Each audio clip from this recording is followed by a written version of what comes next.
Ya, jadi memang itu berangkat dari satu renungan, ya, bahwa saya merasa pada waktu itu bahwa era digital sudah tiba.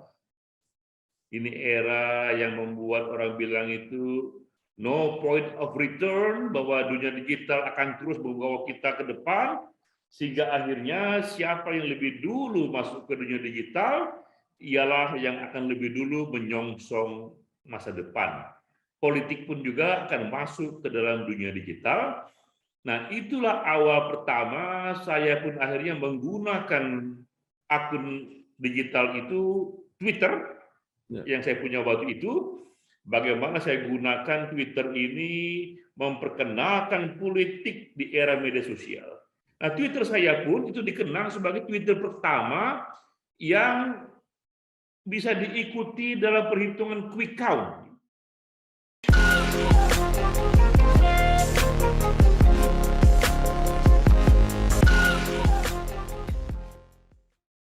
Universitas Indonesia, universitas kami di ibu kota negara, pusat ilmu budaya bangsa, kami mahasiswa.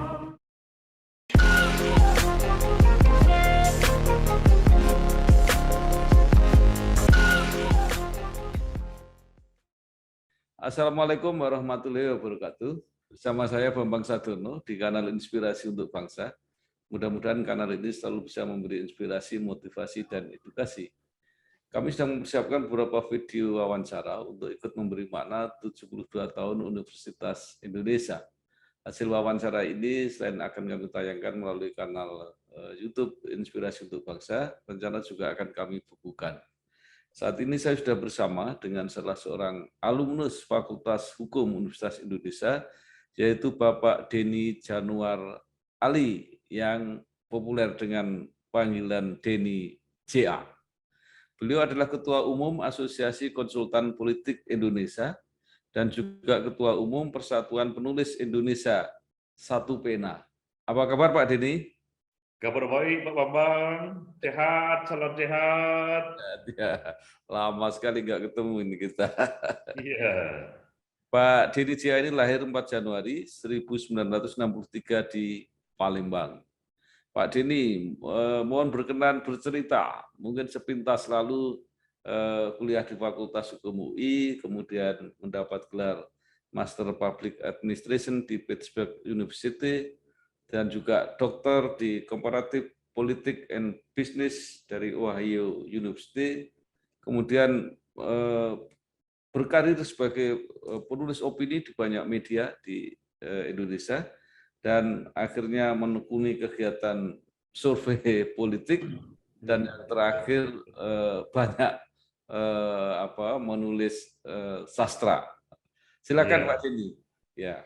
Jadi menjadi mahasiswa UI itu di FA UI di tahun 80-an dan lanjut kemudian ke luar negeri, bagi saya itu yang orang sebut the formative years, masa-masa yang sangat membentuk diri saya, mungkin sama nilainya ini dengan Kawah Candra di Muka. Ini satu wilayah tempat yang kabarnya Gatot Kaca direbus oleh para dewa, sehingga membuat Gatot Kaca itu tulangnya seperti besi, ototnya seperti kawat, dan dia tahan senjata, bisa terbang ke kayangan, karena ia itu berada di godong, di gembleng, di Kawah Candra di Muka. Bagi saya, menjadi mahasiswa, apalagi mahasiswa UI, itu Kawah Candra di Muka, karena saya langsung merasa terkoneksi dengan sejarah panjang kampus perjuangan yang kita tahu sejak tahun 1966, bahkan juga di era-era kebangkitan nasional 1908, itu wilayah kedokterannya sudah ikut mewarnai sejarah bangsa, dan saya pun merasa terromantisir oleh situasi itu. Jadi hal yang paling kuat yang saya dapatkan ketika menjadi mahasiswa UI adalah terkoneksi dengan romantisme perjuangan dan juga menjadi tempat mengolah berbagai hal yang membentuk mindset saya selanjutnya. Pengabdi cipta, berjaya memperbagi luhur, untuk nusa dan bangsa. Semangat bincang gembira, sadar bertugas mulia.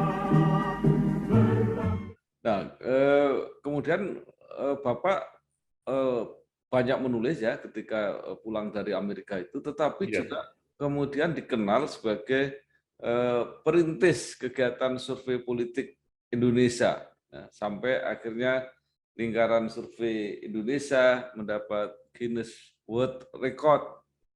Nah, mungkin ini bisa diceritakan, Pak, perkembangannya kemudian. Ya, jadi ketika saya terlibat dalam romantisme politik dan saya sekolah di Amerika Serikat, sejak awal sudah ada di kepala saya apakah yang akan saya bawa pulang ke Indonesia. Saya keluar di Amerika itu ketika Pak Harto masih ada di puncak kekuasaan. Jadi waktu itu nggak ada gunanya survei karena segala hal ditentukan oleh Pak Harto.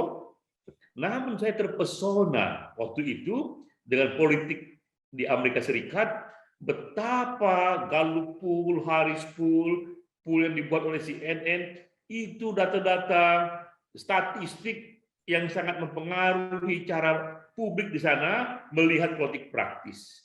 Saya melihat betapa di sana ilmu pengetahuan sudah dikawinkan dengan politik praktis. Dan muncullah itu yang orang bilang aha moment, aha, kata saya dalam pikiran saya, inilah yang akan saya bawa ke Indonesia. Walaupun saat itu saya masih belum tahu apakah ada gunanya karena Pak Harto masih berkuasa, tapi saya dalami ilmu itu. Dalam diri saya sudah saya katakan, pada waktunya nanti Indonesia akan jadi negara demokrasi, dan saya ingin dikenang membawa profesi baru di Indonesia, yaitu konsultan politik. Ini profesi yang mengawinkan politik praktis dengan ilmu pengetahuan dan juga membawa politik ke level yang berbeda, karena yang bekerja kemudian bukan lagi ideologi kaku seperti dulu, tapi adalah satu pola program aktivisme yang sangat bersandar pada aspirasi publik yang dibaca oleh hasil survei. Jadi yang besar di sana adalah saya ingin membawa sesuatu yang baru, yaitu dikawinkannya politik praktis dengan ilmu pengetahuan. Nah, sehingga akhirnya pertarungan politik tak sepenuhnya intuitif, tapi juga bisa terbaca dengan pergerakan data itu. Mahasiswa Universitas Indonesia, berlambang cinta berdasarkan Pancasila, dasar negara.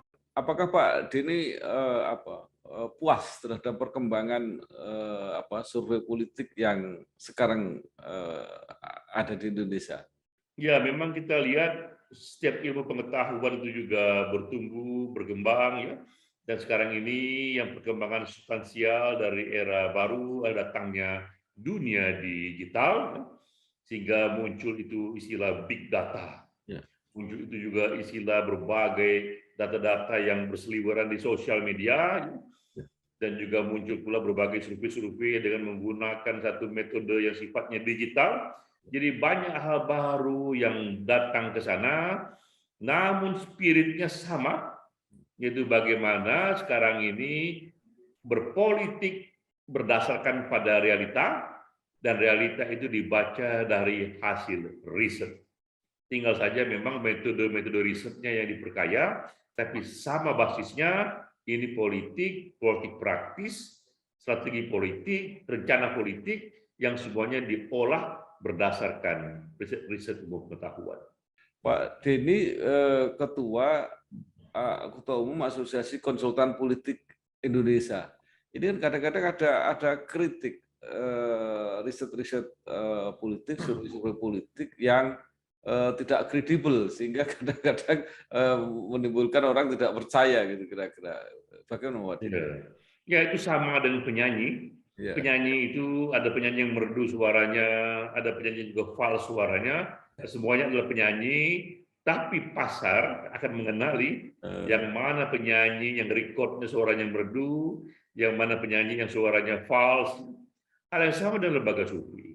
Akan banyak sekali muncul lembaga survei, tapi nanti melalui waktu ada track record yang akan menunjukkan jejaknya, yang mana lembaga survei yang ujungnya bisa kita percaya, yang mana lembaga yang ini naik turun hilang hidupnya itu nggak tentu arahnya. Nah, kalau LSI orang tahu ini lembaga termasuk yang pertama di Indonesia, bahkan saya pun dikenal sebagai the founding fathers dari profesi konsultan politik, dan record kita kuat, malah saya dapat penghargaan dari Times Magazine, itu majalah yang sangat kredibel ya. Saya dapat penghargaan dari Twitter, penghargaan juga dari Guinness Book of World Record ya, yang semuanya berhubungan dengan kerja-kerja saya di konsultan politik. Universitas Indonesia, universitas kami, ibu kota negara, pusat ilmu budaya bangsa, kami mahasiswa. Mungkin sepintas lalu bisa diceritakan, Pak. Bapak kan pernah mempublikasikan ya, berapa kandidat yang sudah pernah dibantu dan dimenangkan di Indonesia ini. Iya, jadi kita ikut memenangkan seluruh pemilu presiden yang dipilih langsung. Di Indonesia sudah 4 kali terjadi, 2004, 2009 SBY yang menang, 2014, 2015 Pak Jokowi yang menang. Pada 4 pilpres itu kita LSI ikut membantu kemenangannya. Rekodnya itu ada di Google. Ya. Jadi bisa kita katakan seluruh pemilu presiden Indonesia yang dipilih langsung, LSI yang mendampingi, ikut mendampingi, dan kita pun memenangkan 38 gubernur. Ya. Ada 34 provinsi di Indonesia, tapi ada beberapa provinsi yang kita bantu untuk terpilih kembali. Total gubernur yang kita menangkan itu ada 38 gubernur dari 29 provinsi. Tinggal 5 provinsi lagi yang belum kita menangkan, tapi di 29 lainnya semua gubernurnya pernah kita menangkan. Dan kita pun sudah memenangkan lebih dari 100 bupati dan kabupaten di Aceh sampai Papua. Jadi ini sendiri satu rekod yang saya kira di Indonesia tak ada yang mendekatinya itu ya. Bahwa begitu banyak pilpres, bahkan seluruhnya pilpres kita menangkan, begitu banyak gubernur kita menangkan, begitu banyak bupati kabupaten kita menangkan. Yang kalah juga ada, tapi persentasenya kemenangan kita itu sekitar 90%. Dan ini sekali lagi menunjukkan betapa ternyata ilmu pengetahuan bisa memberikan kita satu informasi mengenai siapa yang menang, siapa yang kalah, informasi bahkan sebelum hari H, bahkan sebelum election dikerjakan. Ya, yang terkenal yang saya kerjakan itu adalah ketika di tahun 2009, itu 2 bulan sebelum Pilpres sudah saya katakan SBY akan menang 1 putaran saja. Karena di era itu masih ada kemungkinan 2 putaran. Karena ada pasangan JK Wiranto, pasangan juga Megawati Prabowo. Saya katakan bahwa SBY akan menang 1 putaran saja, dan itu saya kampanyekan di berbagai media karena menurut saya ini akan membuat Pilpres jauh lebih efisien, dan juga pemenang 1 putaran ini menangnya lebih besar, juga lebih tinggi legitimasinya.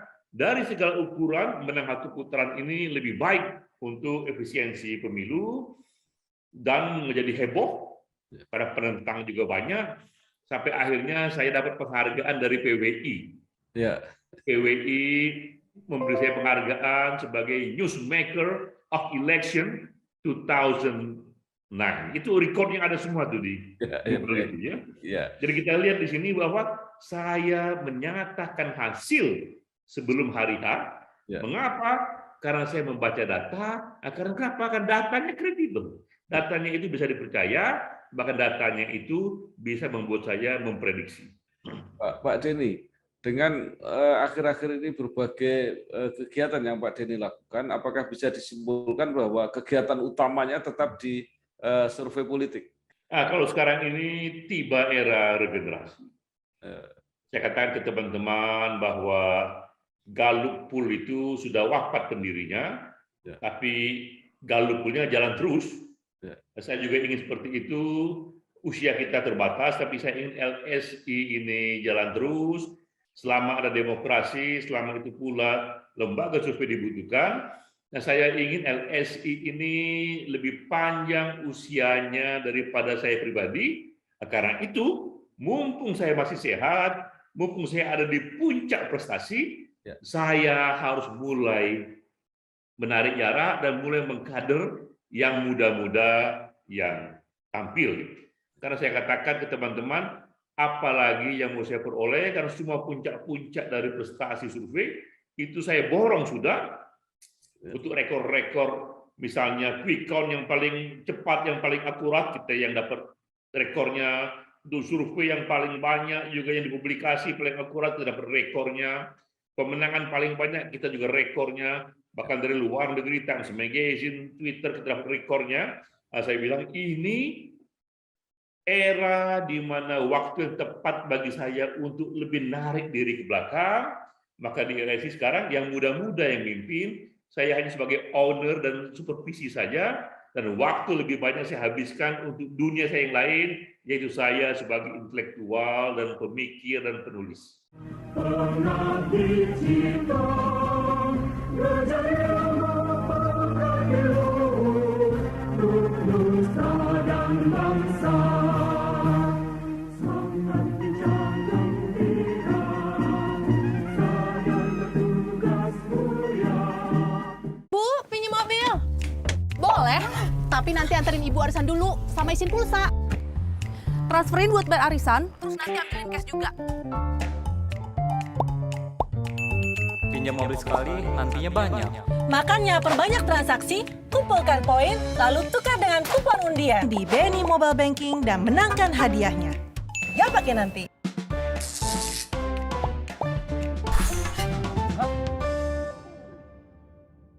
Nah, Pak Denny ini memang luar biasa. Selain perintis dunia survei politik, ya. Kemudian ketika era digitalisasi juga dinobatkan oleh majalah Time sebagai 30 orang yang paling berpengaruh di internet. Jadi orang nomor 2 di dunia yang memanfaatkan Twitter. Ini bukan saja luar biasa, tetapi bagaimana selalu menjadi orang yang pertama seperti itu, Pak Denny? Ya, jadi memang itu berangkat dari satu renungan, bahwa saya merasa pada waktu itu bahwa era digital sudah tiba. Ini era yang membuat orang bilang itu no point of return, bahwa dunia digital akan terus membawa kita ke depan, sehingga akhirnya siapa yang lebih dulu masuk ke dunia digital, ialah yang akan lebih dulu menyongsong masa depan. Politik pun juga akan masuk ke dalam dunia digital. Nah, itulah awal pertama saya pun akhirnya menggunakan akun digital itu, Twitter, yang saya punya waktu itu. Bagaimana saya gunakan Twitter ini memperkenalkan politik di era media sosial. Nah, Twitter saya pun itu dikenal sebagai Twitter pertama yang bisa diikuti dalam perhitungan quick count. Jadi waktu itu saya ingat betul itu pilkada di Aceh ya, itu di tahun-tahun 2010 mungkin kalau tidak salah. Itu bagaimana pilkada di Aceh itu perhitungan quick count-nya itu bisa dilihat di Twitter. Saya dicatat sebagai orang pertama yang membawa quick count di dunia digital. Lalu kemudian datanglah itu pemilu presiden 2014. Ketika Jokowi JK melawan Megawati Prabowo waktu itu, dan saya menjadi konsultannya Pak Jokowi waktu itu, dan saya pun juga menyatakan kepada teman-teman, kita buat eksperimen. Bagaimana kampanye yang menggunakan Twitter ini, dan saya buatlah itu sebuah tweet bahwa pilih mereka yang bisa dipercaya dalam kurung itu Jokowi dan berpengalaman dalam kurung itu JK. Retweetlah tweet ini jika Anda setuju. Itu saja bunyinya. Yang saya tak duga itu di retweetnya hampir 1 juta orang. Banyak sekali karena momentumnya sangat tepat. Ia datang di era pemilu yang waktu pemilu minta ampun panasnya, minta ampun serunya. Jadi orang berlomba-lomba itu untuk menggaungkan apa saja yang sesuai dengan cara berpikir mereka. Jadi saya itu dibantu oleh momentum. Akibatnya tercatat di sana, retweetnya hampir 1 juta kali, yang ini minta ampun banyaknya. Nah, majalah Time, saya nggak ada hubungan dengan mereka, dugaan saya, majalah Time waktu itu dia melihat bahwa betapa menariknya Indonesia ini, ternyata di Indonesia itu politik sudah masuk media sosial. Lihatlah itu akun yang dipunyai oleh Denny JA World, itu di-retweet sampai 1 juta kali, betapa ini menjadi contoh di negara yang bukan negara maju, tapi media sosialnya sudah punya peranan penting di era media sosial. Dan itulah yang kemudian menjadi berita di majalah Time, dan itu berita yang kuat sekali. Karena dia mengatakan, lihatlah ini, kami memilih 30 orang yang paling berpengaruh di dunia internet di dunia saat itu. Yang terkenal di tingkat dunia hanya 5-6 orang saja. Ada Obama, ada Presiden Argentina. Sisanya itu para individu yang nggak dikenal. Tapi justru di situ poinnya, walaupun Anda individu yang tak dikenal sekalipun, tapi jika Anda bisa bermain di dunia media sosial dengan konten yang menarik, Anda akan jadi orang berpengaruh. Inilah era di mana yang orang bilang itu era teknologi pembebasan. Teknologi yang membantu seorang individu. Jadi walaupun dia bukan orang yang punya pejabat, dia bukan presiden, walaupun dia bukan orang yang punya TV atau punya koran, tapi jika ia punya konten yang bagus dan ia tahu bagaimana cara memainkannya, maka Anda ada di era yang gaungnya tak kalah dengan mereka yang punya kekuasaan. Dan akibat itu saya pun ikut dipilih itu. Karena yang menarik dalam 30 tokoh dunia yang dianggap berpengaruh di era internet, basis saya adalah Twitter itu. Mahasiswa Universitas Indonesia berlambang cinta berdasarkan Pancasila. Iya, luar biasa Pak Denny. Sudah menjadi pelopor di survei politik, kemudian juga menjadi pelopor di penggunaan media digital, tapi Pak Denny masih punya dunia lain rupanya. Jadi mulai asik di dunia sastra, di puisi, prosa, ya.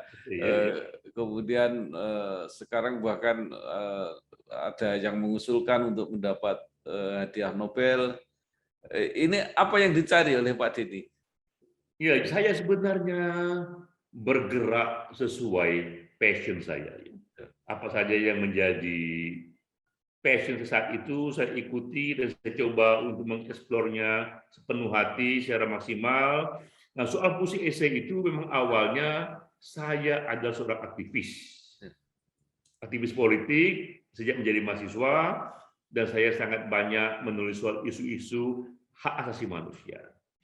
Tapi kala itu saya juga membaca banyak sekali data yang mengatakan bahwa jika idemu, gagasanmu ingin cepat bergaung, sampaikanlah lewat seni, apakah itu lewat lagu, lewat film, atau lewat sastra. Kemudian terbentang di pikiran saya, oke, kalau begitu, saya coba mengekspresikan isu-isu hak asasi manusia ini lewat sastra. Tapi saya waktu itu terlalu tua jika hanya menjadi penulis sastra seperti Rendra, ada Anwar. Saya harus membuat gaya saya sendiri. Kalau saya akademisi, maka puisi saya pun bersandar pada data. Jadi puisi saya itu banyak sekali footnote-nya. Karena dia merupakan histori yang difiksikan. Jadi sebenarnya ini puisi yang historical fiction, kisah-kisah sejarah, ada datanya, ada footnote-nya, tapi dia difiksikan. Maka jadilah itu saya beri nama dia puisi esai, satu genre baru yang memfiksikan kisah sebenarnya supaya kisah-kisah itu lebih menyentuh hati. Drama-drama itu lebih menyentuh hati. Misalnya Sapu Tangan Panggil. Itu puisi saya yang pertama saya buat, itu kisah kerusuhan di Jakarta tahun 98. Tiba-tiba seorang Tionghoa, gadis Tionghoa nggak ngerti politik, hanya karena dia Tionghoa, dia mengalami kekerasan seksual. Dan ia marah sekali, ia pergi dari Indonesia ke Amerika, kisah sebenarnya, tapi saya fiksikan, dan dia bersumpah saya tak akan pulang ke Indonesia, itu negeri yang dulu itu lakukan kekerasan seksual kepada saya. Namun pelan-pelan dia melihat situasi berubah, tiba-tiba barongsai dibolehkan di ruang publik, etnik Tionghoa menjadi menteri, tiba-tiba bahasa Mandarin masuk ke TV, dan kakeknya bercerita, ada apa Fang Yin? Bukalah matamu dulu, kakekmu itu orang Tionghoa juga, ia berjuang di samping Bung Karno. Waktu Sumpah Pemuda pertama kali, gedung Sumpah Pemuda itu gedung kakekmu. Kau orang Indonesia, benar kau dianiaya, tapi bukan oleh bangsa Indonesia, oleh sekelompok oknum saja. Sampai akhirnya panggil merenung, dan dia akhirnya pulang kembali ke Indonesia. Dia memaafkan Indonesia, dan dia katakan, aku ingin dimakam di sana, negeri yang melahirkanku, juga menjadi negeri yang nanti tempatku dimakamkan. Nah, kisah ini, kisah sebenarnya saya fiksikan, saya tuliskan dalam satu puisi esai, dan footnote-nya banyak sekali itu. Kerusuhan di Jakarta ada footnote-nya, soal diskriminasi Cina dari zaman dulu ada footnote-nya, banyak sekali footnote-nya itu ya. Sehingga dari sana, dari puisi esai yang saya buat itu, orang tidak hanya mendapatkan satu drama fiksi yang biasa didapatkan di banyak fiksi lain, tapi juga dia memahami sepotong sejarah. Karena itu kisah sejarah yang saya fiksikan itu. Universitas Indonesia, universitas kami, ibu kota negara, pusat ilmu budaya bangsa, kami mahasiswa. Pak Denny luar biasa, bukan hanya puisi esai ini yang kemudian juga mendapat banyak peminat dan banyak penulis yang juga menggunakan gaya itu. Tetapi yang menarik Pak Denny juga lebih jauh lagi, yaitu membentuk perkumpulan penulis Indonesia, bahkan menerbitkan kembali karya-karya sastra lama dan sebagainya. Nah ini juga apa ini misinya Pak Denny? Ya, jadi setelah saya jadi penulis, kembali menulis puisi, di samping menulis kolom, menulis esai, saya sudah menulis 100 buku lebih kira-kira. Judul-judulnya itu semuanya bisa dilihat di internet. Dan tiba-tiba saya melihat ada organisasi penulis Satu Pena. Bukan saya yang meng-create-nya, sudah ada itu. Ya. Saya mendaftar di sana sebagai komunitas, lalu kemudian saya dipilih secara aklamasi menjadi ketua umum.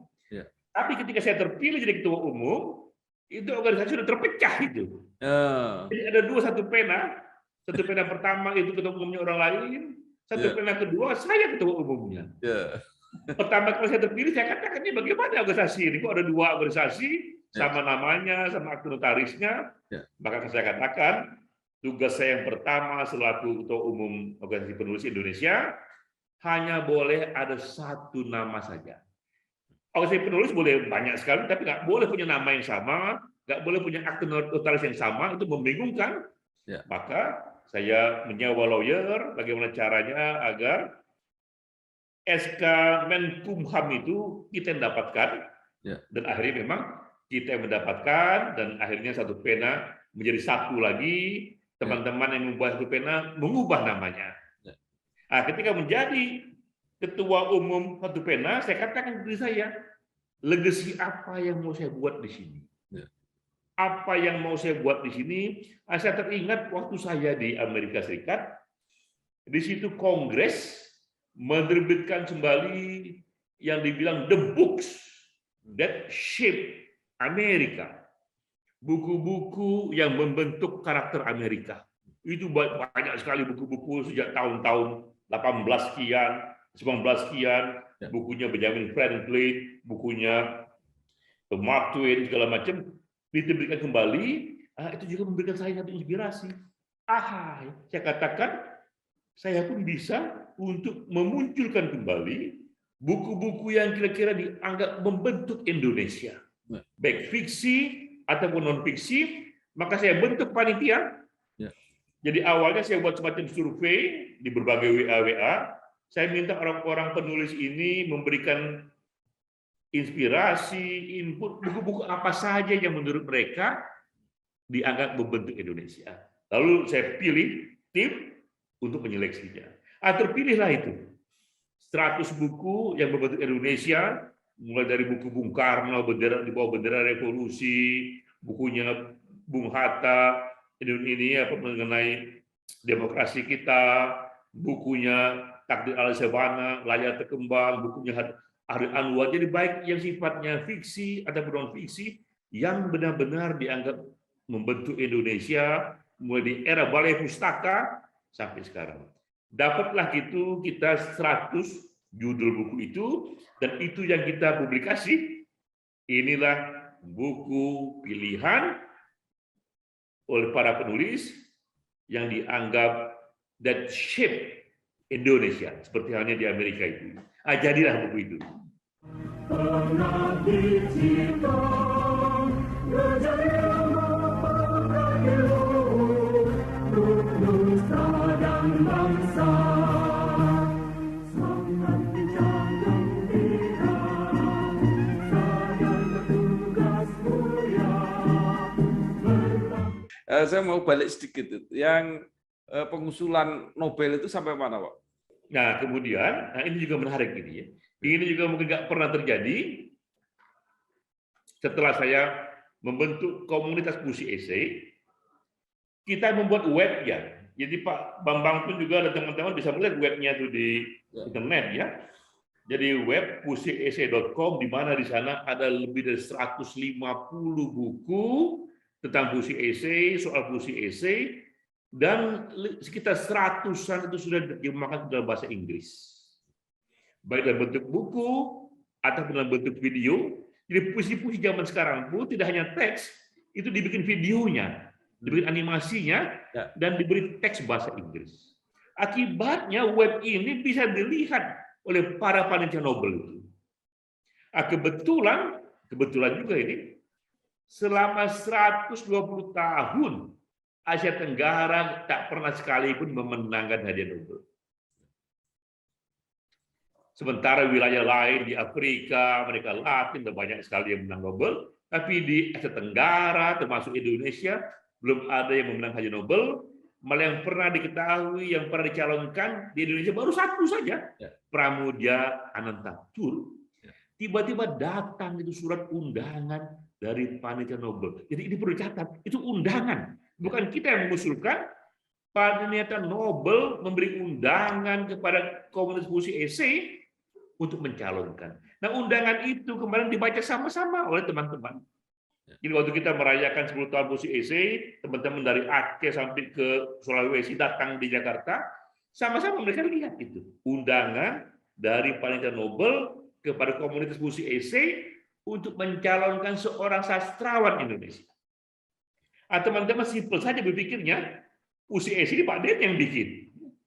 dan sudah sampai ada komunitasnya se-ASEAN, sudah terbit 150 buku, maka bagi mereka Pak Denny JA inilah yang mereka calonkan. Atau catatlah saya sebagai orang kedua yang pernah dicalonkan Nobel di Indonesia.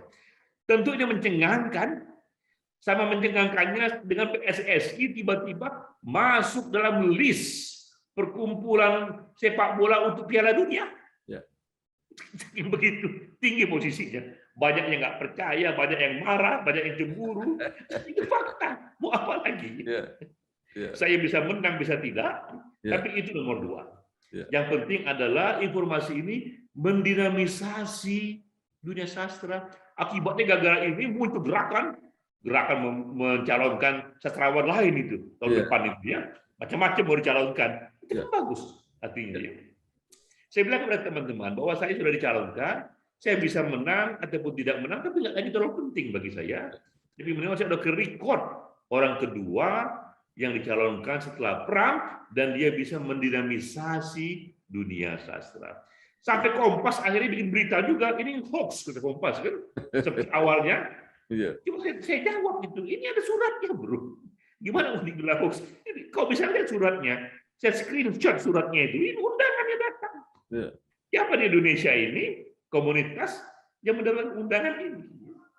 Bahwa kemudian kita menang atau tidak itu nomor 2, tapi mendapat undangan sendiri itu sudah sebuah pencapaian menurut saya. Mahasiswa Universitas Indonesia berlambang cinta berdasarkan Pancasila, dasar negara. Pak Denny, tadi udah luar biasa banyak sekali yang dilakukan Pak Denny, tapi masih ada Yayasan Gerakan Indonesia Tanpa Diskriminasi. Ini apa lagi yang dilakukan Pak Denny? Nah, itu juga ketika saya menjadi aktivis. Yang pertama-tama datang di kepala saya adalah bentuk negara modern, di mana negara modern itu sudah berubah konsepnya, bukan lagi umat, tapi adalah warga negara. Karena warga negara, maka siapapun dia, apapun latar belakangnya, mereka harus mendapatkan tempat dan kedudukan yang sama di mata hukum. Itu tercantum dalam UUD 45, tapi dalam eksekusinya jadi problem. Seperti yang tadi saya katakan, ada diskriminasi terhadap ras Tionghoa dalam peristiwa 98. Kita juga tahu terhadap kaum Syiah, ya. Mereka menjadi pengungsi di Mataram sana, terhadap Ahmadiyah itu ini masjid mereka dibakar segala macam. Sekarang ini terhadap LGBT, mereka adalah sebenarnya warga negara yang punya hak dilindungi yang sama. Jelaslah kita boleh untuk setuju tidak setuju, nggak ada masalah. Tapi mereka tidak boleh didiskriminasi hanya karena pahamnya, hanya karena keanggotaan dia pada satu social group. Akibatnya saya katakan bahwa oke, kalau begitu sumbangan saya yang penting di sini adalah bagaimana mempopulerkan sekecil apapun gerakan tanpa diskriminasi. Nah, saya buatlah itu gerakan itu, dan saya membuat lagunya. Pak Bambang Sadono bisa lihat nanti di YouTube itu, ketika ada DNJA Indonesia Tanpa Diskriminasi dinyanyikan oleh Anji dan Andre Hahenusa yang nyanyikan itu ada videonya yang mengatakan bahwa apapun agamanya dia Indonesia, apapun etniknya dia Indonesia. Jadi saya katakan ini bagian dari gerakannya, sifatnya tugas-tugas civil societies menjaga keluhuran dalam peradaban modern. Nah, jadilah itu Bang. Pak Denny, setelah lama perjalanan dan pengalaman, bagaimana Pak Denny sekarang melihat UI? Artinya mahasiswanya, komunitasnya, dinamikanya, perjuangannya, dan sebagainya. Jadi memang UI ini adalah kampus yang historis. Untuk Indonesia, betapa para mahasiswanya ini terlibat dalam berbagai perjuangan politik, ya. Tapi sebagai kampus, maka sandarannya adalah seberapa banyak temuan-temuan ilmiah yang ia hasilkan, seberapa banyak sumbangannya pada jurnal-jurnal akademik, seberapa banyak UI ikut berkibar di dunia riset-riset internasional, apa yang pernah ditemukan oleh UI, apa yang sudah disumbangkan oleh UI di dunia akademik. Nah, di titik itulah kita memang melihat bahwa UI tentu saja levelnya belum level dunia, tapi kalau untuk level Asia seharusnya UI sudah masuk ya. Nah, yang perlu kita sadari adalah betapa perlunya dukungan dana-dana riset itu. Ada angkanya itu ya. Saya hafal angkanya, sekarang saya nggak terlalu hafal lagi. Di dunia-dunia maju itu budget untuk riset itu bisa dilihat persentasenya terhadap keseluruhan APBN. Di negara-negara maju, budget untuk riset itu cukup besar ya. Di Indonesia itu sangat-sangat kecil sekali dari segi persentasenya. Nah, karena itulah UI dan juga berbagai universitas lainnya bisa dibantu oleh pemerintah untuk bangkit sebagai institusi ilmu pengetahuan dengan menambahkan budget risetnya agar UI berkibar tidak hanya gerakan mahasiswa di lapangan, tidak hanya gerakan mahasiswa di masa-masa politik, tapi juga sumbangan riset-risetnya yang dilihat oleh dunia. Karena bagaimanapun, sains sekarang ini semakin memegang peran penting, dan sains itu pabriknya di universitas. Di Indonesia ini UGM, UI, ITB masih dianggap 3 besar, ya. Tapi memang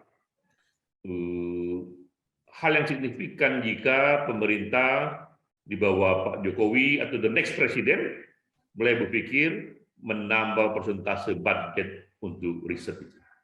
Universitas Indonesia, universitas kami, ibu kota negara, pusat ilmu budaya bangsa, kami mahasiswa.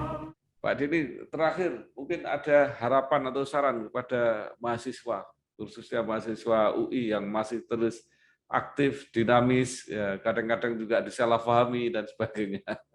Ya, sekarang ini saya sebenarnya iri dengan para mahasiswa sekarang ini karena mereka ini ada yang orang bilang di era history in the making.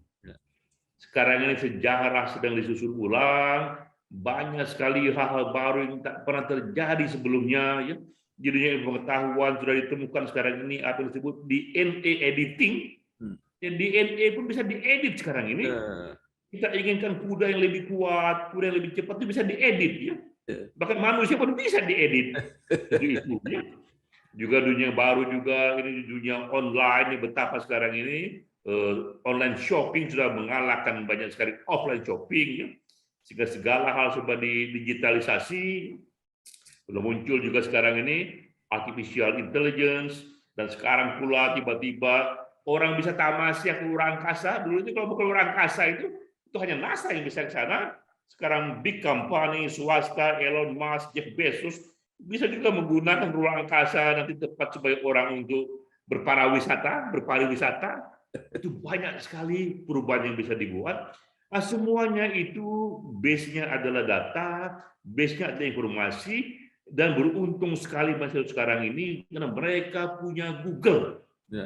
Di Google itulah, di internet itulah berbagai informasi bisa diolah, karena apapun yang sekarang ini mau dikerjakan pasti basisnya adalah informasi.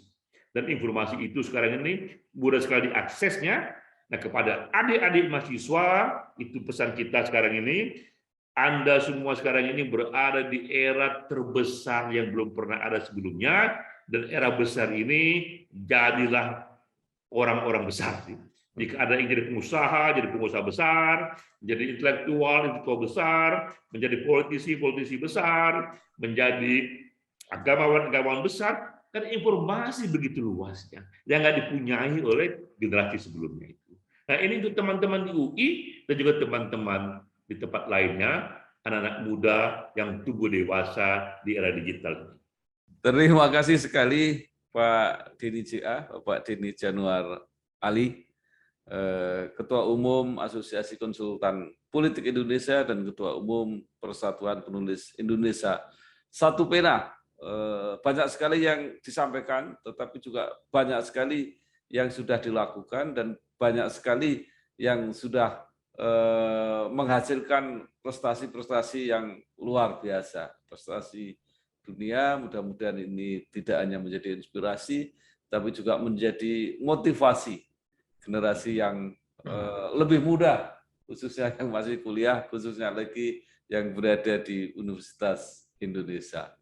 Sekali lagi terima kasih Pak Denny, berkarya terus, sukses terus.